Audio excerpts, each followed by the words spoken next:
Hello दोस्तों, good morning, जोहार। कैसे हैं आप सब? इससे पहले अभी तक आपने B2B news Jharkhand news channel को सब्सक्राइब और लाइक नहीं किया है तो लाइक कर दीजिए। तो चलिए बात करते हैं, आज के तमाम छोटी बड़ी खबरों पर नजर डालते हैं। देवघर में बैद्यनाथ धाम महोत्सव का आयोजन 8 साल बाद फिर किया जा रहा है, जो जिला पर्यटन विभाग की पहल पर होगा।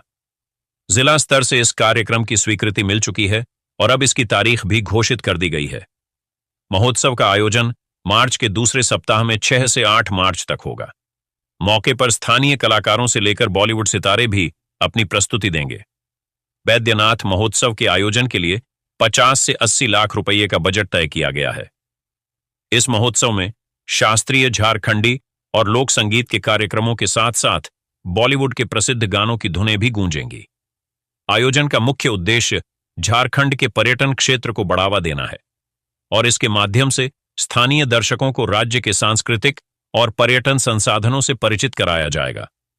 इसके तहत झारखंड के पर्यटन क्षेत्र से संबंधित कैटआउट और प्रचार सामग्री भी लगाए जाने की योजना है।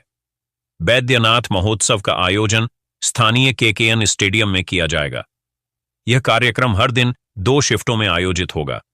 पहले शिफ्ट में, जो दोपहर 3 बजे से 6 बजे तक होगा, स्थानीय कलाकारों को अपनी कला का प्रदर्शन करने का मौका मिलेगा। दूसरे शिफ्ट में शाम 6 बजे से रात 9 बजे तक बॉलीवुड के बड़े कलाकारों की प्रस्तुति होगी, जो महोत्सव को और भी आकर्षक बनाएगी। इस आयोजन में भाग लेने वाले कलाकारों का चयन उनकी कला और हुनर के आधार पर किया जाएगा। विभागीय स्तर से बड़े कलाकारों के लिए टेंडर निकाले जाएंगे, जिसमें एजेंसियां कलाकारों के नाम और उनके रेट तय करेंगी। फिर चयन समिति द्वारा इन रेटों और कलाकारों को अप्रूव किया जाएगा और अंतिम रूप से कलाकारों का चयन किया जाएगा। झारखंड से रामगढ़ जिले के पतरातू डैम के दोनों क्रूज को महाकुंभ के लिए प्रयागराज भेजा गया है। मिली जानकारी के अनुसार अब पतरातू डैम पहुंचने वाले सैलानियों को करीब 2 महीने तक इस क्रूज का आनंद लेने के लिए इंतजार करना पड़ेगा। पतरातू डैम में संचालित दोनों क्रूजों को हाइड्रा की मदद से ट्रेलर पर लोड किया गया। पर्यटन विभाग की ओर से पतरातू डैम में लेक रिसोर्ट बनने के बाद सैलानियों और पर्यटक की सुविधा के लिए इस डैम में दर्जनों बोट लाए गए थे। इसमें मुख्य रूप से 3 बड्ढे पैडल बोट, 10 कायक, 7 पैडल बोट सहित कई अन्य तरह के बोट लाए गए थे। 65 सीटर का एक वातानुकूलित क्रूज और बिना एसी का 100 सीटर वाला क्रूज करीब 1 साल पहले यहां लाया गया था। मालूम हो कि पतरातू डैम में मौजूद दोनों क्रूज को G20 शिखर सम्मेलन में आए विदेशी डेलीगेट्स के लिए लाया गया था। उन्हें पतरातू बांध तक पहुंचाने के लिए एसी क्रूज को यहां लाया गया था, लेकिन ट्रैफिक के कारण यह दोनों क्रूज एक दिन बाद आए। इन क्रूज को गुजरात से अहमदाबाद लाने में देरी हुई थी। इस कारण दोनों क्रूज पतरातू 4 मार्च का पहुंचे थे। ऐसे में paddle boat, high speed boat और जेट के जरिए G20 डेलीगेट्स को पतरातू बांध दूसरी ओर स्थित द्वीप तक पहुंचाया गया था। पतरातू लेक रिजॉर्ट को झारखंड पर्यटन विकास कारपोरेशन के द्वारा गुजरात के अहमदाबाद की कंपनी एंटार्कटिका इसका संचालन कर रही है। पतरातू डैम में इस कंपनी द्वारा jets, high speed boat, paddle boat के साथ क्रूज की भी व्यवस्था कराई गई थी। इसमें एक साथ 65 लोग बैठ सकते थे। इसके अलावा इस क्रूज की छोटी मोटी पार्टियों के लिए भी बुक किया जाता था। हजारीबाग में अवैध कोयला खनन करने वालों को तीखी चोट दी है। वन विभाग ने आज यानी शनिवार को 32 अवैध कोयला खदानों के मुहानों को डोजर से बंद कर दिया है। इन खदानों से स्थानीय लोग जान जोखिम में डालकर अवैध रूप से कोयला निकाल रहे थे। जानकारी के अनुसार बड़का गांव क्षेत्र में कई जगहों पर छोटे छोटे मुहाने बनाकर अवैध खनन किया जा रहा था।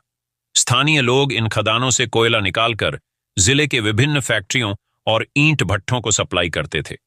खनन के दौरान जब खदानों में पानी भर जाता था तो उसे निकालने के लिए पंप का भी इस्तेमाल किया जाता था। वन विभाग के बड्ढा बाबू AK परमार ने बताया कि कोयला परिवहन के लिए ट्रैक्टरों का उपयोग किया जाता था और जंगल में नए रास्ते बनाने के लिए पेड़ों की अवैध कटाई भी की जा रही थी। कार्रवाई के दौरान विभाग ने खनन में प्रयुक्त कई उपकरण भी जब्त किए हैं। अधिकारियों का कहना है कि गुप्त सूचना के आधार पर योजनाबद्ध तरीके से यह कार्रवाई की गई। यहां याद दिला दें कि इस अवैध खनन में ईंट भट्ठा संचालक भी शामिल थे, जो ग्रामीणों को एडवांस पेमेंट देकर कोयले की सप्लाई करवाते थे। राजधानी रांची में नकली नोटों का कारोबार करने वाले 3 लोगों को पुलिस ने गिरफ्तार किया है। इनके नाम साहिल कुमार उर्फ करण, सबीर उर्फ राजा और अब्बू हुजैफा उर्फ अफरीदी उर्फ आर्यन बताए गए। इनके पास से पुलिस ने 500 के 2 असली नोट और 999 नकली नोट यानी 4,99,800 नकली रुपये, एक बाइक और 6 पीस मोबाइल फोन जब्त किए हैं। इस बात का खुलासा आज रांची के सिटी एसपी राजकुमार मेहता ने किया। सिटी एसपी ने मीडिया को बताया कि डीआईजी सह रांची पुलिस कप्तान चंदन कुमार सिन्हा को इन्फॉर्मेशन मिली थी कि अरगोड़ा थाना क्षेत्र के कुलदीप स्कूल गली में कुछ सदनी लोग नकली नोटों का काला कारोबार करते हैं।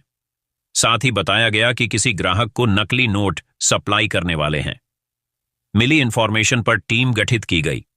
गठित टीम बताए गए ठिकाने पर रेड मारी और 3 संदेही गुनहगारों को धर दबोचा।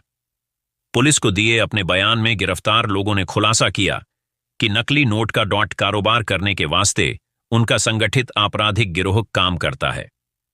गुजरे करीब 1 साल से नकली नोटों का यह काला कारोबार किया जा रहा है। इस काम में राजधानी के कई लोग भी शामिल हैं। गिरफ्तार संदेही गुनहगारों ने पुलिस के सामने और भी कई अहम राज उगले हैं। पुलिस अब गिरोह के सरगनाह तक पहुंचने की जुगत में जुट गई है। इन लोगों को दबोचने में एएसआई मुकेश कुमार उपाध्याय, अभिषेक कुमार, आनंद कुमार साह, आरक्षी सूरज खाड़िया और सुशील मिंज की सराहनीय भूमिका रही। देवघर शहर के बीचों बीच स्थित मीना बाजार सब्जी मंडी में शुक्रवार की आधी रात एक बार फिर आग लग गई। मौके पर कई दुकानें जलकर राख हो गईं। लाखों रुपए की संपत्ति का नुकसान भी हुआ है। इस आगजनी में सब्जी मंडी मीना बाजार की लगभग 20 से 25 दुकानें जलकर राख हो चुकी हैं।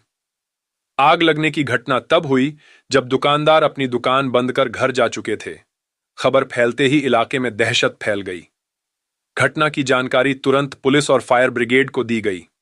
सूचना पाकर दोनों के अधिकारी मौके पर पहुंचे और आग बुझाने की कोशिश में जुट गए, जहां फायर ब्रिगेड की कड़ी मशक्कत के बाद आग पर काबू पा लिया गया।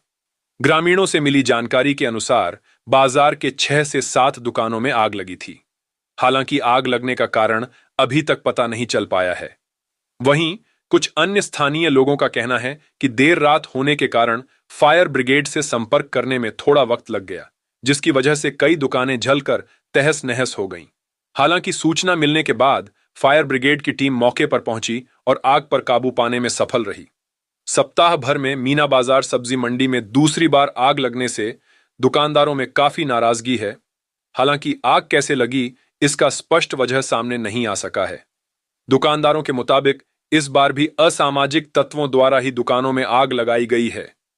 बता दें कि इससे पहले 14 जनवरी की देर रात सुरेश केसरी उर्फ पप्पू केसरी और शिव प्रसाद केसरी की दुकानों में आग लगी थी, जिसमें दोनों दुकानों में भारी नुकसान हुआ था। उस घटना को लेकर हनुमान टिकरी मोहल्ला निवासी सुरेश पप्पू ने अज्ञात असामाजिक तत्वों के खिलाफ चोरी कर सच छुपाने की नीयत से दुकान में आग लगाने की प्राथमिकी नगर थाना में दर्ज कराई थी। मौसम विभाग के अनुसार 18 जनवरी 2025 को राज्य में हल्के से मध्यम दर्जे के कोहरे या धुंध बनने की संभावना जताई गई है, जो बाद में छंटकर आसमान साफ हो जाएगा। मौसम विभाग के अनुसार 19 और 20 जनवरी को सुबह की शुरुआत हल्के कोहरे और धुंध से होगी, लेकिन जैसे जैसे दिन चढ़ेगा आसमान साफ हो जाएगा। 21 और 22 जनवरी को सुबह कोहरा रह सकता है और इसके बाद आसमान में आंशिक बादल बनने की संभावना है।